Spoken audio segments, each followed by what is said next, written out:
Hello students, welcome to arc reflections IAS. ఇవాళ మనం మాట్లాడుకోబోతున్నటువంటి topic వచ్చేసరికి జిఎస్టీలో తీసుకొచ్చినటువంటి సంస్కరణల గురించి. సో న్యూ జనరేషన్ రిఫార్మ్స్ అన్నటువంటి వాటిలో భాగంగా మన భారత ప్రభుత్వం ఏం చేసింది, జిఎస్టీలో రిఫార్మ్స్ తీసుకురావటం జరిగింది. దాని గురించి రీసెంట్ గా ఒక జిఎస్టీ కౌన్సిల్ సమావేశం 56th సమావేశం అనేది జరిగింది. సో అందులో ఏం నిర్ణయించారు అనుకుంటే, ఇంతకు ముందు ఏదైతే మనకి 5%, 12%, 18% అలాగే 28% అనేసి స్లాబ్స్ ఉన్నాయో వాటిని ఇప్పుడు రెండింటికి రెడ్యూస్ చేయటం జరిగింది. అలానే లగ్జరీ ఐటమ్స్ మరియు టొబాకోకి సంబంధించినటువంటి థింగ్స్ మీద అయితే 40% ఈ యొక్క ట్యాక్స్ ని విధించారనమాట. సో అలాగా మెయిన్ గా ఉన్నటువంటి 4 స్లాబ్స్ ని ఇప్పుడు రెండింటికి తగ్గించారు. బట్ టొబాకో మరియు లగ్జరీ గూడ్స్ కి సంబంధించి 40% అంటే అత్యధిక పన్ను రేటును విధించడం జరిగింది. అయితే ఈ కంటెక్స్ట్ లో మనం ఏం తెలుసుకోవాలి ఎగ్జామ్ పాయింట్ ఆఫ్ వ్యూలో?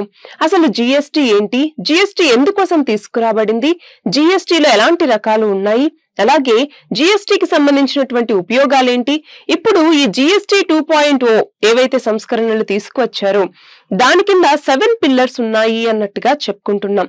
సో అవి ఏంటి అన్నటువంటిది మనం చూద్దాం. సో ఫస్ట్ ఆఫ్ ఆల్ మనం చూస్తే GST, goods and services tax. మన భారతదేశంలో ట్యాక్సెస్ కి సంబంధించి 2 రకాలు ఉన్నాయి పన్నులు, డైరెక్ట్ ట్యాక్స్ మరియు ఇండైరెక్ట్ ట్యాక్స్ అనేసి. అయితే ఇండైరెక్ట్ ట్యాక్సెస్ అంటే ఏంటి? మనం డైరెక్ట్ గా ప్రభుత్వానికి కట్టట్లేదు, మనం ఏవైతే వస్తువుల్ని సర్వీసెస్ ని కొనుగోలు చేస్తామో దాని నుంచి ట్యాక్స్ అన్నటువంటిది గవర్నమెంట్ కి వెళ్తుంది, దాన్ని మనం ఇండైరెక్ట్ ట్యాక్స్ అంటాం.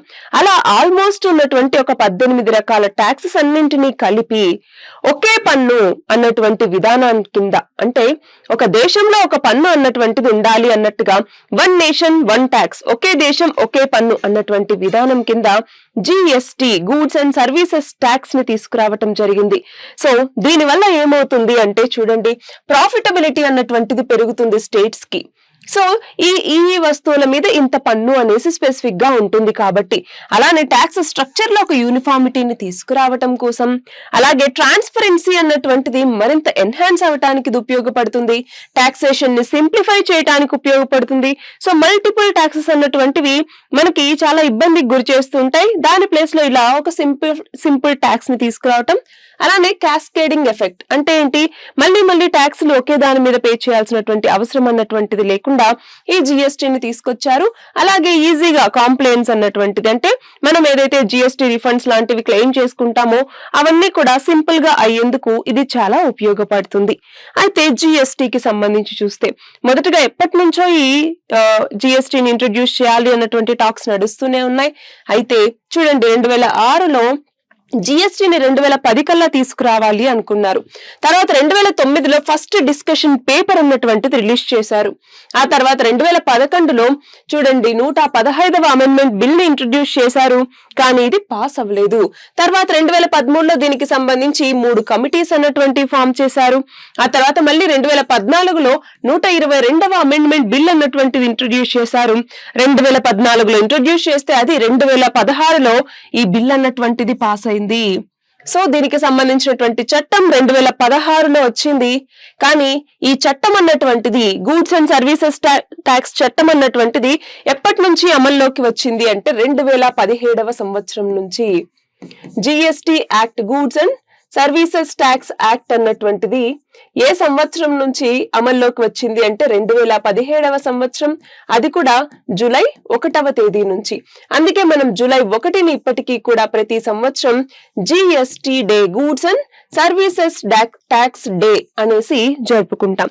అయితే మనకి ఈ జిఎస్టీకి సంబంధించి, గూడ్స్ అండ్ సర్వీసెస్ ట్యాక్స్ కి సంబంధించి మెయిన్ గా ఎన్ని రకాలు ఉన్నాయి అన్నటువంటిది చూస్తే 3 రకాలుగా మనం క్లాసిఫై చేస్తాము. ఎలాగా? ఒకటి వచ్చేసరికి మనకి యూనియన్ జిఎస్టీ అన్నటువంటిది ఉంటుంది, సెంట్రల్ జిఎస్టీ లేదా సిజిఎస్టీ అనేసి పిలుస్తాం. రెండవది వచ్చేసరికి స్టేట్స్ విధించేటటువంటి జిఎస్టీ, ఎస్జిఎస్టీ. అలాగే యూనియన్ టెరిటరీస్ అయితే యూటీజిఎస్టీ అనేసి మనం పిలుస్తాము. అలాగే మూడవది వచ్చేసరికి ఇంటిగ్రేటెడ్ జిఎస్టీ, ఐజిఎస్టీ అనేసి పిలుస్తాము. సో ఇక్కడ సెంట్రల్ లెవీ చేసేటటువంటి ట్యాక్స్ ఏమో సిజిఎస్టి, స్టేట్ లెవీ చేస్తే అది స్టేట్ జిఎస్టి, ఎస్జిఎస్టి. అదే ఇంట్రా స్టేట్ ట్రేడ్ మీద ఏదైతే జిఎస్టిని కలెక్ట్ చేస్తామో అది ఐజిఎస్టి అన్నమాట. సో వీటికి సంబంధించి డీటెయిల్డ్ గా చూస్తే ఇక్కడ ఒక్కసారి చూడండి సెంట్రల్ జిఎస్టి ఇది ఇంట్రా స్టేట్ అలాగే ఇంట్రా యూటీ ట్రాన్సాక్షన్స్. అంటే ఏంటి, ఒక స్టేట్ లో కానీ ఒక యూటీలో జరిగేటటువంటి ట్రాన్సాక్షన్స్ మీద దీన్ని వేయటం జరుగుతుంది. దీని యొక్క బెనిఫిటింగ్ అథారిటీ ఎవరు, సెంటర్. అంటే ఈ జిఎస్టి ఎవరికి వెళ్తుంది, సెంట్రల్ గవర్నమెంట్ కి వెళ్తుంది. రెండవది ఎస్జిఎస్టి, ఇది ఇంట్రా స్టేట్ ట్రాన్సాక్షన్స్. అంటే ఒక స్టేట్ లో జరిగేటటువంటి ట్రాన్సాక్షన్స్ మీద ఈ ఎస్జిఎస్టిని వేయటం జరుగుతుంది. స్టేట్ గవర్నమెంట్ కలెక్ట్ చేస్తుంది, ఆ కన్సర్న్ స్టేట్ కే ఇది వెళ్తుంది అనమాట. అంతేకాదు జిఎస్టిని మనం ఏమని పిలుస్తాం, డెస్టినేషన్ బేస్డ్ ట్యాక్స్ అని కూడా పిలుస్తాం. సో ఎవరైతే జిఎస్టిని కలెక్ట్ చేస్తారో వాళ్ళకి ఎక్కువ అమౌంట్ అన్నటువంటిది వస్తుంది ఆ పర్టికులర్ స్టేట్ కి. సరే, మూడవది యూటీజిఎస్టి, అంటే ఆ పర్టికులర్ యూనియన్ టెరిటరీలో ఉన్నటువంటి ట్రాన్సాక్షన్స్ మీద వేసేటటువంటి జిఎస్టి. సో ఎవరు వేస్తారు, ఆ యూనియన్ టెరిటరీ వేస్తుంది, ఆ కన్సర్న్డ్ యూనియన్ టెరిటరీకే ఆ అమౌంట్ అన్నటువంటిది వెళ్తుంది. అలా కాకుండా ఐజిఎస్టి, ఇంటిగ్రేటెడ్ జిఎస్టి అంటే ఏంటి, ఇంటర్ స్టేట్ ట్రాన్సాక్షన్స్ అలాగే ఇంటర్ యూటీ ట్రాన్సాక్షన్స్ ఏవైతే జరుగుతాయో వేరే వేరే రాష్ట్రాల మధ్య, యూనియన్ టెరిటరీస్ మధ్య, వాటి మీద ఈ జిఎస్టిని వేస్తారు. ఎవరు వేస్తారు, సెంట్రల్ గవర్నమెంట్. బట్ ఈ అమౌంట్ ఎవరికి వెళ్తుంది, సెంటర్ కి మరియు స్టేట్స్ కి మధ్య ఇది షేర్ చేయబడుతుంది. సో ఈ డిఫరెన్సెస్ అన్నటువంటివి మనకి తెలియాలి. మరి ఇప్పుడు ఏమన్నాము, ఈ యొక్క జిఎస్టికి సంబంధించి జిఎస్టి కౌన్సిల్ యొక్క మీటింగ్ అన్నటువంటిది 56th మీటింగ్ జరిగింది. అందులో ఇది డిసైడ్ చేశారు అన్నట్టుగా చెప్పాం, అవునా? అంతేకాదు, ఇప్పుడు ఏవైతే జిఎస్టి 2.0 రిఫార్మ్స్ తీసుకొచ్చారో వాటిని సెప్టెంబర్ 22వ తేదీ నుంచి అమల్లోకి తీసుకురాబోతున్నారు. ఆ నేపథ్యంలో మనకి ఎగ్జామ్ పాయింట్ ఆఫ్ వ్యూలో జిఎస్టి కౌన్సిల్ గురించి కూడా అడగచ్చు అనమాట. సో ఎలా అడగచ్చు, జిఎస్టి కౌన్సిల్ అన్నటువంటిది కాన్స్టిట్యూషన్ లో ఏ ఆర్టికల్ కింద ఫామ్ అయింది, ఇందులో ఉన్నటువంటి సభ్యులు ఎవరు, వీటి యొక్క ఆబ్జెక్టివ్స్ ఏంటి, అలాగే వీటిలో ఓటింగ్ విధానం ఎలా ఉంటుంది, ఇవి చాలా ఇంపార్టెంట్ అన్నమాట. సో మన భారత రాజ్యాంగంలో ఆర్టికల్ 279A 279A అన్నటువంటి అధికరణ జిఎస్టి కౌన్సిల్ గురించి తెలుపుతుంది. మరి జిఎస్టి కౌన్సిల్ లో ఎవరెవరు ఉంటారు అంటే చూడండి, చైర్పర్సన్ గా యూనియన్ ఫినాన్స్ మినిస్టర్ ఉంటారు. అలా కాకుండా మిగతా యూనియన్ టెరిటరీస్ ఏవైతే అసెంబ్లీని కలిగి ఉన్నాయో ఆ యూనియన్ టెరిటరీస్ మరియు మిగతా స్టేట్స్ నుంచి ఆ పర్టికులర్ ఫినాన్స్ మినిస్టర్స్ కావచ్చు, లేదంటే నామినేటెడ్ మినిస్టర్స్ ఎవరైనా కూడా ఇందులో సభ్యులుగా ఉంటారు. సో ఫెడరలిజం కి ఈ జిఎస్టి కౌన్సిల్ అన్నటువంటిది ఒక మంచి ఎగ్జాంపుల్. మనం ఎగ్జామ్ లో ఫెడరలిజం అన్నప్పుడు దీని గురించి కూడా రాయొచ్చు. జిఎస్టి కౌన్సిల్ ఎందుకని, స్టేట్స్ అలాగే సెంటర్ ఇద్దరు కలిసి ఈ యొక్క జిఎస్టి కౌన్సిల్ లో మెంబర్స్ గా ఉన్నారు, డెసిషన్స్ కూడా ఇద్దరు కలిసి తీసుకుంటారు. కాబట్టి ఫెడరలిజం కి, సమాఖ్య అన్నటువంటి దానికి ఇది ఒక మంచి ఎగ్జాంపుల్ గా మనం చెప్పవచ్చు. సో ఇప్పుడు ఈ యొక్క ఓటింగ్ డెసిషన్ మేకింగ్ అన్నటువంటిది ఎలా ఉంటుంది అంటే మినిమం 50% అయిన అటెండెన్స్ అన్నటువంటిది ఉండాలి. సో స్టేట్స్ నుంచి, సెంటర్ నుంచి కూడా. అయితే ఓటింగ్ కి సంబంధించి చూసుకుంటే సెంటర్ కేమో 1/3 వెయిటేజ్ ని ఇవ్వటం జరిగింది, స్టేట్స్ కేమో 2/3 వెయిటేజ్ ని ఇచ్చారనమాట. సో ఆ మొత్తం 3 parts అనుకుంటే 1 part ఏమో సెంట్రల్ గవర్నమెంట్ కి, మిగతా 2 parts వచ్చేసరికి స్టేట్స్ కి ప్రిఫరెన్స్ ఇచ్చారు. బట్ అప్రూవల్ ఎంత కావాలి, అట్లీస్ట్ 75% వెయిటేజ్ అంటే 3/4 వెయిటేజ్ అన్నటువంటిది ఓకే అయితేనే ఆ నిర్ణయం అన్నటువంటిది మనకి ఓకే అవుతుందన్నమాట. సో ఇది జిఎస్టి కౌన్సిల్ కి సంబంధించి. సరే, ఇప్పుడు ఈ నెక్స్ట్ జనరేషన్ రిఫార్మ్స్ ఏవైతే తీసుకొచ్చారో జిఎస్టిలో, జిఎస్టి 2.0 అంటున్నాం. దాని కింద మొత్తం 7 పిల్లర్స్ అన్నటువంటివి ఉన్నాయి అన్నాం కదా. ఏంటి ఆ 7 పిల్లర్స్ కూడా ఇక్కడ చూడండి. నెక్స్ట్ జనరేషన్ రిఫార్మ్స్ కి సంబంధించిన 7 పిల్లర్స్ ఏంటి అంటే, ఒకటి వచ్చేసరికి చూడండి, బిల్డింగ్ ఆన్ జిఎస్టి కి సంబంధించి జిఎస్టి అన్నటువంటిది యూనిఫైడ్ ఇండియాస్ ట్యాక్స్ సిస్టమ్. దాదాపు 17 సెంట్రల్ మరియు స్టేట్ లెవీస్ ని 1 నేషన్ 1 ట్యాక్స్ కింద జిఎస్టిగా మార్చడం జరిగింది. అంతేకాదు ట్యాక్స్ పేయర్ బేస్ ని ఇది పెంచింది. ట్యాక్స్ పేయర్ బేస్ అంటే ఏంటి, ఎంతమంది ట్యాక్స్ ని పే చేస్తూ ఉన్నారు, వాళ్ళ యొక్క సంఖ్యని మనం ట్యాక్స్ పేయర్ బేస్ అనేసి పిలుస్తున్నాం. ఆ బేస్ అన్నటువంటిది పెరగటం వల్ల ట్యాక్స్ అన్నటువంటిది కూడా మరింత పెరుగుతుంది. ఇది మనం గమనించాలి. అంతేకాకుండా స్టేబుల్ రెవెన్యూ అన్నటువంటిది వస్తుంది. సో ఇప్పుడు ఈ జిఎస్టీ 2.0 అన్నటువంటిది ఇంకా మరింతగా ఆ ట్యాక్స్ ప్రాసెస్ ని సింప్లిఫై చేస్తుంది. ఎలాగా? ఇంతకు ముందు ఉన్నటువంటి 4 స్లాబ్స్ ఏవైతే ఉన్నాయో వాటిని ఇప్పుడు 2కి రెడ్యూస్ చేయటం జరిగింది. సో కొంచెం సింపుల్ ప్రాసెస్ అన్నటువంటిది తీసుకురావటం ద్వారా మనము జిఎస్టీ కాంప్లైన్స్ అన్నటువంటిది ఎక్కువ జరగటానికి ఇది వీలు కల్పిస్తుంది. నెక్స్ట్ చూడండి, ఇక్కడ rationalising rates for fairer transaction అంటే ఏంటి? ఇందాక చెప్పుకున్నట్టుగా ఇప్పుడు 2 టైర్ సిస్టమ్ కి మారటం జరిగింది. మొత్తం 4 స్లాబ్స్ నుంచి ఇప్పుడు 2 స్లాబ్స్ కి మనం చేంజ్ అయ్యాం. అలాగే తక్కువ క్లాసిఫికేషన్ ఉంది కాబట్టి ఆ స్ట్రక్చర్ కి సంబంధించినటువంటి డిస్ప్యూట్స్ ని కూడా మనం తగ్గించినట్లు అవుతుందన్నమాట. అలానే మూడవది వచ్చేసరికి టెక్నాలజీని మనం ఎన్హాన్స్ చేసుకుంటూ రావటం. అంటే ఏంటి? స్మాల్ మరియు లో రిస్క్ బిజినెసెస్ ఎవరైతే ఉంటారో వాళ్ళు విత్ ఇన్ 3 days లోపల రిజిస్ట్రేషన్, జిఎస్టీ రిజిస్ట్రేషన్స్ అన్నటువంటివి చేసుకోవచ్చు. దానివల్ల ఆల్మోస్ట్ 96% న్యూ రిజిస్ట్రేషన్స్ కి బెనిఫిటింగ్ చేకూర్చినట్టు అవుతుందన్నమాట. అలానే 90% అప్ ఫ్రంట్ ప్రావిజనల్ రిఫండ్స్ అన్నటువంటివి ఎక్స్పోర్టర్స్ కి ఇస్తూ ఉన్నారు. అంటే ఏంటి? Upfront refunds, provisional refunds అంటే ఏంటి? వాళ్ళు ఏవైతే మనకి జిఎస్టీ రీఫండ్స్ అన్నటువంటివి పెడతారో దాంట్లో ఏమన్నా రిస్క్ ఉందా లేదా అనేసి అసెస్ చేసి వెంటనే వాళ్ళకి మళ్ళీ రీఫండ్ అన్నటువంటిది చేయటం అనమాట. సో అలాంటిది చేయటం, ఆ ప్రాసెస్ అనేది సింప్లిఫై చేయటం కావచ్చు. End to end digital compliance ని తీసుకురావటం ద్వారా రిస్క్ డిటెక్షన్ అన్నటువంటి తొందరగా చేయొచ్చు, వాళ్ళకి రిఫండ్స్ అన్నటువంటివి త్వరగా మనం అందేలాగా చేయొచ్చు అనమాట. సో ఇవన్నీ కూడా దీనికి ఉన్నటువంటి బెనిఫిట్సే. అట్లానే మనం చూస్తే ఇక్కడ చూడండి, కన్స్యూమర్స్ వాళ్ళని మెయిన్ గా పెట్టటం అనమాట. అంటే ఏంటి?